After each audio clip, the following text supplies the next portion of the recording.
Welcome back to the channel. In today's video, we'll be discussing Footprints Without Feet Supplementary Reader in English for Class 10. We will now begin our 9th chapter, The Book That Saved the Earth by Claire Boyko. So, it is a humorous science fiction play set in the future. It shows how a group of Martians, led by the proud and foolish think tank, misinterpret simple earth objects, especially a nursery rhyme book, for something sinister. So their confusion leads to a surprising result that ends up saving Earth from an invasion. So now let us go inside the play. So we have a few characters in the play. They are Historian, Great and Mighty Think Tank, Apprentice Noodle, Captain Omega, Lieutenant Iota, Sergeant U of State Boys. So what happens in scene 1? The play begins in the future, in the 25th century, sometime around 2400 to 2500. So inside the Museum of Ancient History, kids have been gathered by the historian. So historian introduces the audience that the era of book. So explaining how books guided people in the 20th century. She then reveals that a book once saved the Earth from a Martian invasion in 2040. So to show us what happened, she switches on the Historiscope, which is some kind of projector. So this scene shifts to Mars Space Control, where the great mighty think tank, an arrogant Martian commander with a huge balloon-shaped head, prepares to communicate with the space probe sent by them to Earth.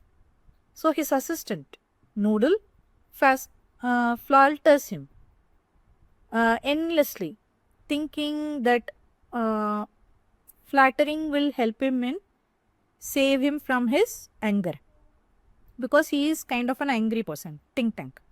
So he endlessly, as think tank brags that Martian is superior, Mars and Mars people are superior, and calls the Earth primitive planet. So Noodle just accepts this and says yes to everything. The Martians are preparing to invade Earth and are unaware of what they are about to discover. So let us go to the comprehension. So why was the 20th century called the era of book? The 20th century was called the era of book because books were extremely important and widely used. They covered every topic imaginable, teaching people how, when, where, why to do things.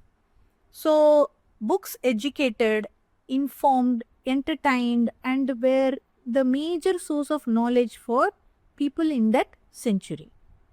So next question. Who tried to invade the Earth in the 21st century?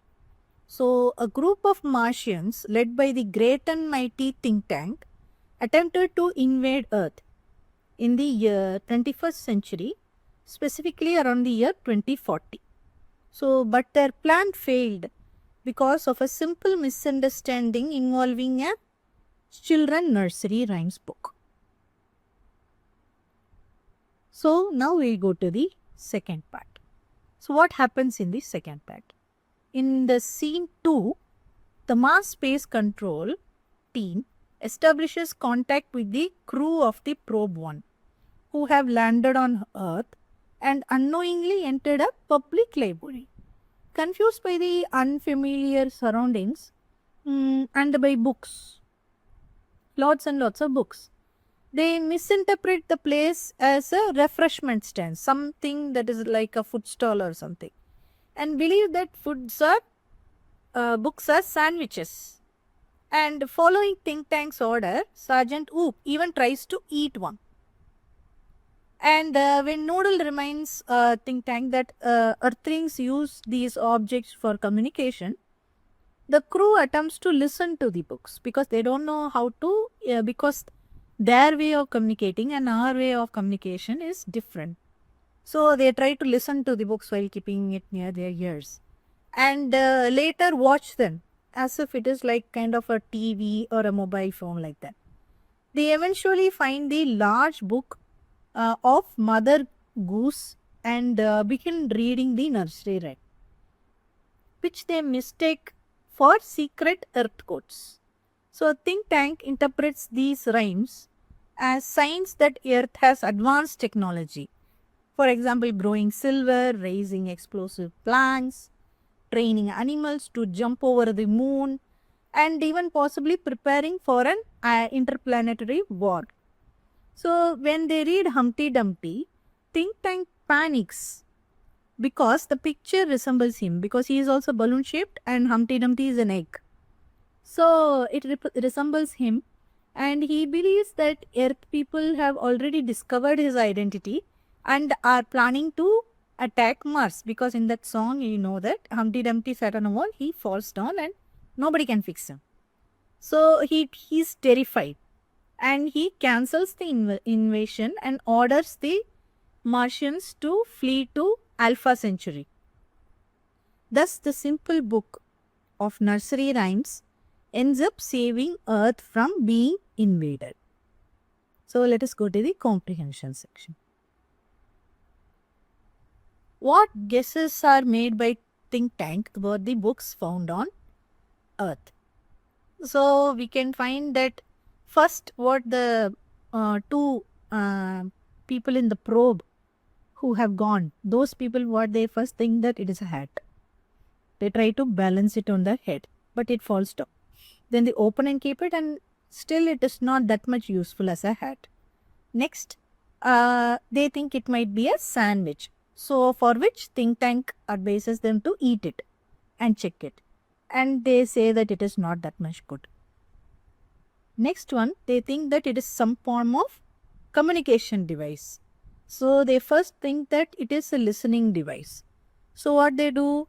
They listen for ear communication. Then they think that it is for eye communication. Next, then they start to read the books. So that is how they interpret it. Next, we'll go to the book by questions. Noodle avoids offending think tank, but at the same time he corrects his mistake. How does he manage to do that? So, Noodle speaks humbly and politely, always addressing think tank with respect, such as, "Oh, great and mighty think tank. Oh, the splendid mighty think tank." Like that, he boasts his ego every time that he speaks, so that he is keeping the think tank in a good mood. And he introduces the corrections as insignificant piece of information, or this is something not necessarily important, sir. Like that, he is like downplaying that idea. And he believes that calling them as cloudy ideas or even little bits of ideas like that, he does not want to threaten him with new information. So he lets think tank believe that the corrected idea, after his correction, that corrected idea was actually think tank's idea. So that he passes on the credit to him, think tank itself. So that his ego is much more boosted in that way and protected. Next one, if you were in Noodle's place, how would you handle think tank's mistakes? So, if we were in, I can suggest that you will also respectfully present an alternative suggestion using soft language or polite language. You can mention like that. Then you can mention that even small detail, you can say that, "Sir, can we consider this? Will you please consider this small problem?" Like that, you can write. Then you can see that once the idea is finished, you can boost his ego like, "Sir, you are great. You thought such a brilliant idea in short amount of time." Like that, you can boost the ego of that person. Those things you can mention. Next, do you think books are being replaced by the electronic media? How can we do away with books altogether? So for this, you can write that yes, books are being replaced by electronic media these days. Like ebooks have come, videos, read through videos have come of books, and digital articles are presented more than papers. So we can say that it is becoming more convenient and portable and quick for access. However, we cannot simply replace books because books preserve knowledge for centuries. They do not depend on electricity or any devices for us to read them. Suddenly, if power goes off for days and you are supposed to access any book, means you can't go through your phone or laptop or any other electronic devices. You have to take a physical book and read through. So, reading printed books also improves your focus and imagination and memory. So, all these kinds of advantages are there. Then, even though we can mention like that, the pollution that is caused by preparing a book, the trees that are being cut for paper, and all those things, you can take that also. You can mention that also. But what we need is like both the forms can coexist, and books will always remain valuable to humans. So that is what is the main point. You have to mention that. For more understanding, you can take, for example, if you have seen the movie Day After Tomorrow, in that a very big natural disaster comes, almost similar to Ice Age, and the whole power is out, everything is out, and the main group where the protagonist and others are staying, they will be inside a library, and they'll be using old books like tax and economic books to burn for fire. But when the one of their friend gets hurt, in order to find out what kind of symptoms she has or what kind of illness she has, they couldn't use computers or anything because all the power has gone for days now. They referred a scientific book, a medical book. In that, they search and find what she is suffering from. She is suffering from sepsis. So, books are necessary in that sense, like it will remain forever and it will preserve our knowledge forever. So, even if we lose electricity, because we are getting electricity from some non-renewable resources this time, and we are trying more for alternative energy sources also. So, if you are not able to find alternative source of energy, we may lose electricity altogether. So, at that time, we cannot have any electronic devices. So, what will be left to us is our book and knowledge. So, books are essential for preserving our knowledge for a long time. So, we can mention that also. So, next one. Why are books referred to as man's best companion? Which is your favorite book and why? This is your personal choice, and you can mention anything. And you can say that books are your man's best companion because a book takes you on a journey that you can never go by yourself.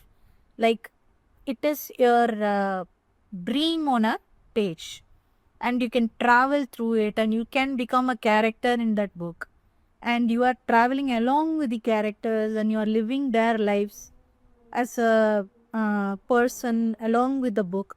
So all these things can happen when you read a book. So that is why it is called a companion, because for many people it might be the solace for after a heavy day's work, and night time you just read 2 pages or 3 pages.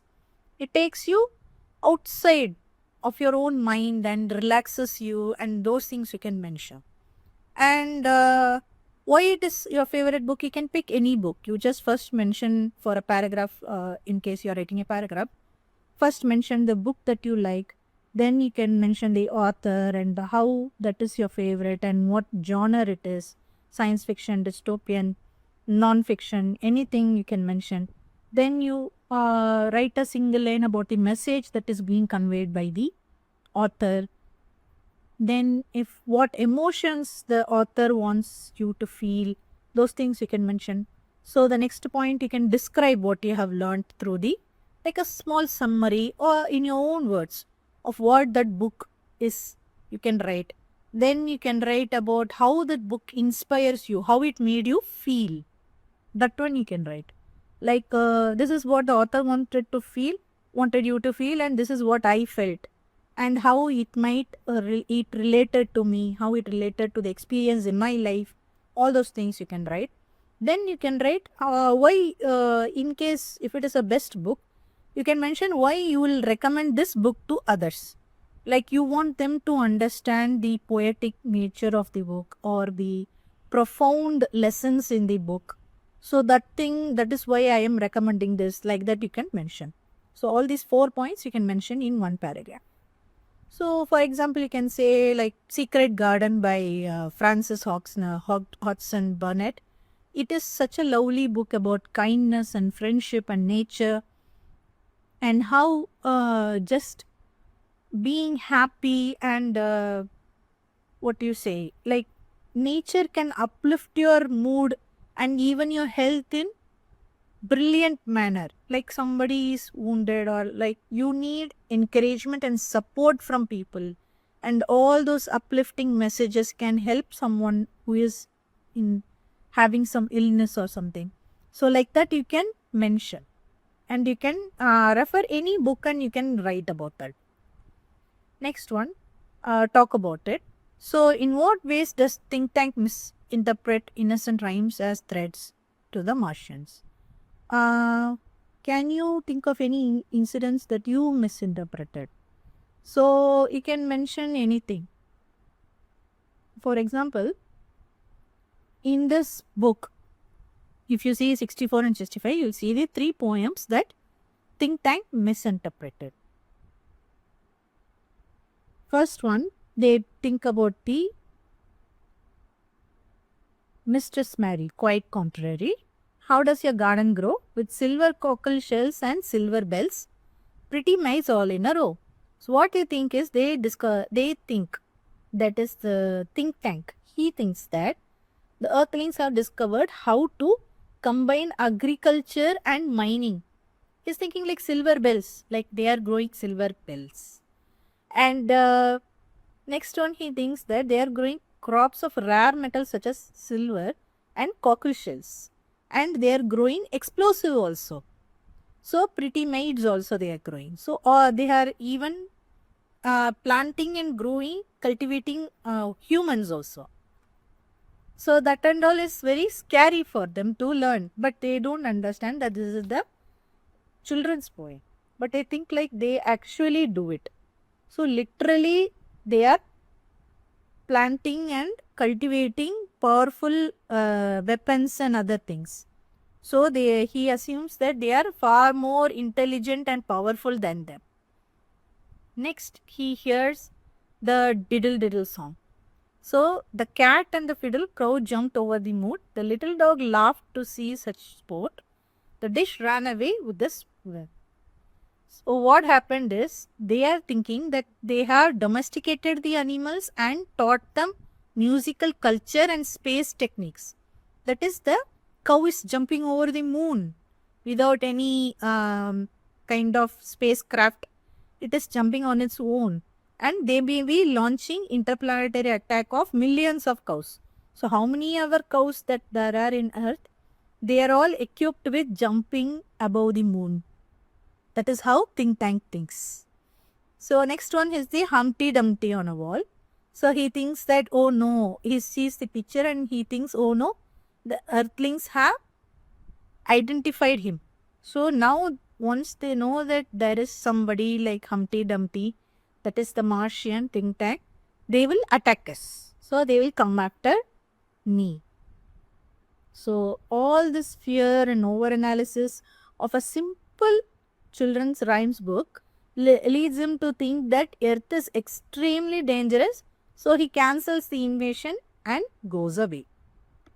And for example, you can write your own misinterpretation, like whatever you heard in your life, or you heard someone telling you something and you misinterpreting it, or you telling someone something and they are misinterpreting that, or you heard a story from someone. So all those things you can mention. You can like words that are very straightforward, we get you that problem. Like you can mention there is an old movie, black and white movie, in which the servant is very, very naive and kind of dumb. And the owner, he has a friend who has come over to his house. So what happens is he says, buy me some cool drinks in the glass bottles. So he says that please buy me that glass bottle cool drink for me and my friend. Go soon and come, and don't forget to break it open. So instead of saying break it open, open it, the top one, the cap, he says break it open and bring it. So instead of saying to take off the cap, he says break it and come. Break and come. So what happens is the foolish house helper, he goes to the store, buys it, brings it back, and starts banging it to break the glasses. And he just brings shattered glass in a plate to the owner. And so the owner of the house, he sees this and scolds him like, why did you break the glass? And he said, you only told me to break it and come. So then only he understood that he needs to speak properly. And because the other person may or may not know the significance of what you are trying to say. So like that you can mention some humorous misinterpretations and you can write it in a proper way. Like first what happened, what was the situation you are in, next what you told or what they told and how it was misinterpreted, then you can see what was all of your reactions. So this one you can mention in one paragraph. Then next question, the aliens in the play speak English. Do you think this is their language and what could be the language of aliens? So we cannot say they spoke English, no. Because if they spoke English, they would have understood the rhymes book. But they didn't understand that. So it can be anything. You can assume it can be anything. Symbols, vibrations, hand signals, or telepathy. They are talking with telepathy. And different annotations, even sounds or structures can be different. So all those things you can mention. And what do you think of the language? You can mention some of your own theories of alien language. So all those things you can mention here. The playwright uses English so that we readers can understand the story better. So this brings us to the end of the story or play. So the book that saved Earth humorously shows how ignorance, fear and overconfidence can lead to complete misjudgment. So Think Tank's foolish interpretation of a simple nursery rhymes not only reflects his shallow understanding but also highlights how miscommunication can create such unnecessary panic. So the play suggests that true intelligence lies not in power or ego, but in the ability to question, interpret correctly, and stay open-minded. Because Noodle was trying to reveal all those things, but Think Tank was not ready. And Noodle is afraid of him, so he is being meek and trying his best not to anger his ego. So you have to be open-minded to understand what things are going around you. So ultimately, a small book of rhymes becomes the symbol of human creativity and surprising power of knowledge. So we also have certain suggested books to be read. So first one is Diamond Cuts Diamond by J.H. Parker. So this story is about how a clever person can outsmart another schemer using intelligence and presence of mind. The trickster tries to deceive someone, but his own plan turns against him. So in the end, the dishonest man is exposed using his own methods. So next one is the Cinderella story by Kenneth Lillington. And it is a modern retelling of Cinderella story wherein an ordinary girl faces mistreatment, but she keeps her kindness and hope, and with an unexpected help, she finds confidence, happiness and recognition. So the story highlights how goodness and courage bring true change. Next one, The Fun They Had by Isaac Asimov.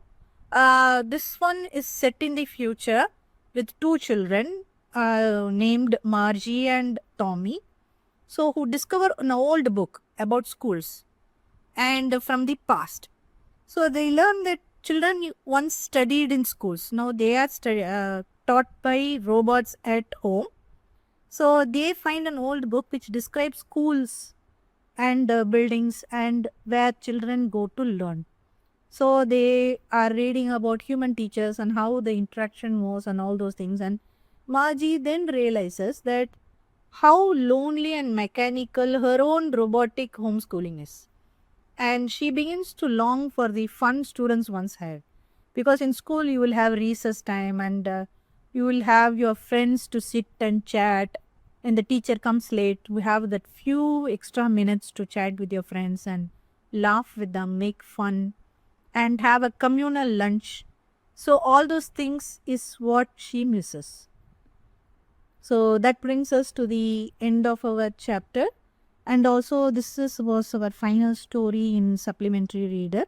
So, this marks the end of that.